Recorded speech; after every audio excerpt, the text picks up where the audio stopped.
20 साल आगे की बात की है और 10 साल में उनके हालात क्या हो गए।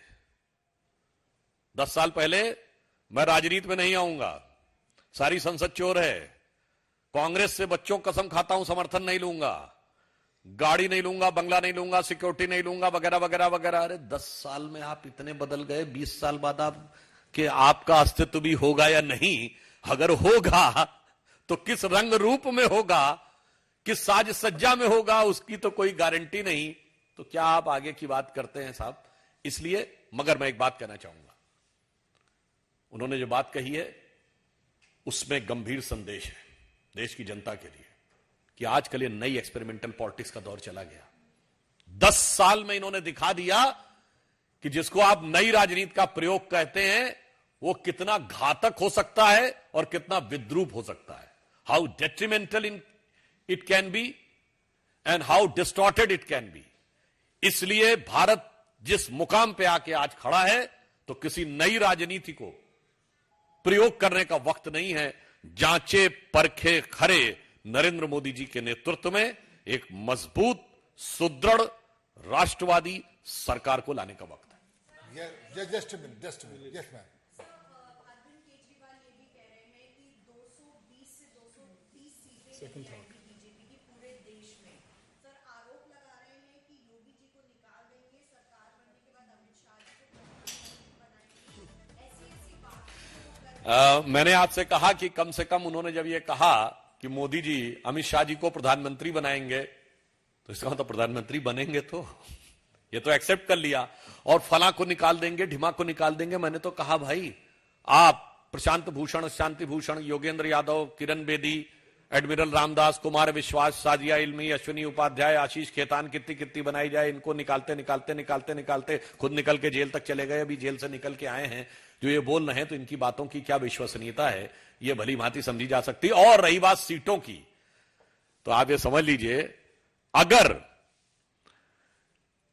ये कह रहे हैं कि 220 से 230 सीटें आएंगी तो दुगना तो कर ही लेना चाहिए, क्योंकि वो जिस हिकारत के साथ, जिस नफरत के साथ भारतीय जनता पार्टी और मोदी जी के बारे में बोलते हैं, अगर वो इतना बोल रहे हैं तो आप लोग अपने विवेक से अंदाजा लगा सकते हैं कि हमारी सीटें कितनी आ रही हैं। Yes, ma'am.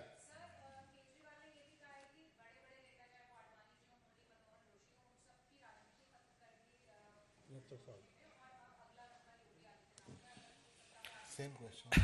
सेम क्वेश्चन है, मगर हमारे आदरणीय नेता आडवाणी जी वो 87 इयर्स में सांसद बने थे और वो 90 वर्ष की आयु तक सांसद रहे और उसके बाद स्वतः से डॉक्टर मुरली मनोहर जोशी जी इस समय 90 के। मगर पूछना चाहता हूं ये अन्ना हजारे जी के साथ क्या किया था। हमने तो कभी नहीं कहा कि हमारे किसी नेता को बरगलाया गया। आपके लिए तो अन्ना हजारे की वो स्थिति थी जो हमारी दीनदयाल उपाध्याय जी की स्थिति है, या कांग्रेस के लिए गांधी जी की स्थिति थी।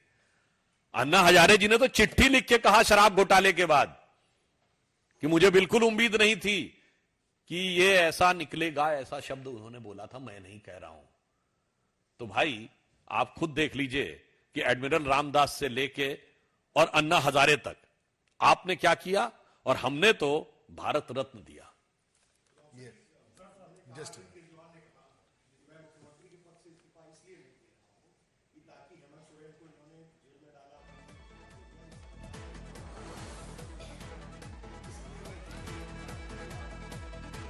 कहते कहते दिल की बात जुबान पे आ जाती है।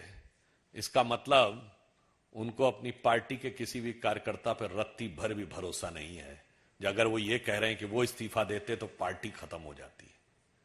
ये दर्शाता है कि मैं फिर कह रहा हूं, वहां से शुरू करिए कुमार विश्वास और किरण बेदी से लेके आज तक जिसने अपनी पार्टी के हर कार्यकर्ता के साथ ये किया, उसी को ये लग सकता है। यानी इससे बहुत साफ हो गया कि उनके दिल की मंशा कितनी खतरनाक, सोच कितनी छोटी है और अपने पार्टी के कार्यकर्ताओं पर रत्ती भर का विश्वास नहीं है।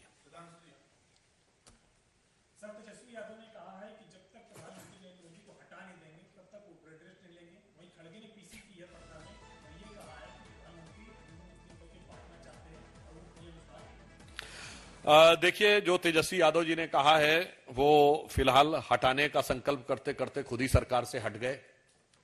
और तेजस्वी यादव जी को अब इस बात की भी चिंता करनी चाहिए कि उनके परिवार से ही अब एक दो और नए भी लोग आ गए हैं, उनकी बहन भी आ गई हैं।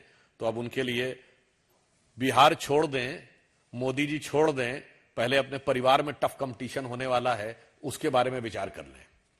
अच्छा, जो खड़गे जी ने कहा इसमें कुछ भी नया नहीं है, वो ऐसी ख्वाहिशें, ऐसी हसरतों का नाकाम होना और नाकाम सियासी हसरतों का जनाजा निकलते हुए हम लोग कई बार देख चुके हैं, तो इसमें कुछ भी नया नहीं है। मेरा सवाल है कि केजरीवाल साहब को ममता बनर्जी या तमाम दूसरे दलों के नेताओं के द्वारा निमंत्रण मिला है कि आइए हमारे स्टेट में प्रचार करिए। आपको ऐसा लगता है कि वहां जाएंगे नुकसान पहुंच जाएंगे आप?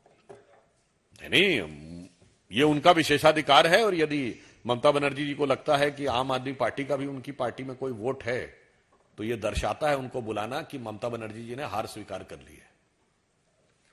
जिन्होंने कांग्रेस पार्टी के साथ गठबंधन नहीं किया, जिन्होंने कम्युनिस्ट पार्टी, जिनका कि वहां पर बेस था, उनको भी कभी अपने लिए चुनाव प्रचार करने के लिए नहीं बुलाया। अगर केजरीवाल जी को बुलाने के लिए आ गए हैं चुनाव के इस दौर में, तो समझ जाइए कि बंग भूमि से राष्ट्रवाद की वो तरंग उठने वाली है जिसको लेकर ममता जी अपने को बहुत तंग महसूस करने वाली है। Last question.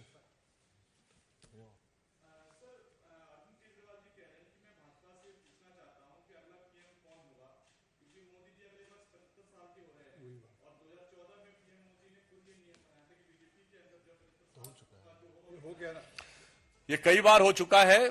प्रधानमंत्री श्री नरेंद्र मोदी जी हैं और अगली बार और शक्ति के साथ जनता उनको तीसरी बार और प्रचंड शक्ति के साथ 400 पार के बहुमत के साथ दोबारा बनाने जा रही है, तीसरी बार बनाने जा रही है।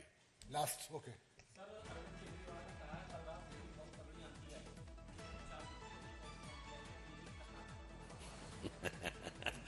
देखिए, सोचिए कि जिनके बाहर निकलते ही आंधी आ गई, यानी प्रकृति को भी क्रोध आ गया, तो सोचिए कि ये सोच सकते हैं कि कुदरत का कहर उनके ऊपर किस तरीके से नाजिल होगा।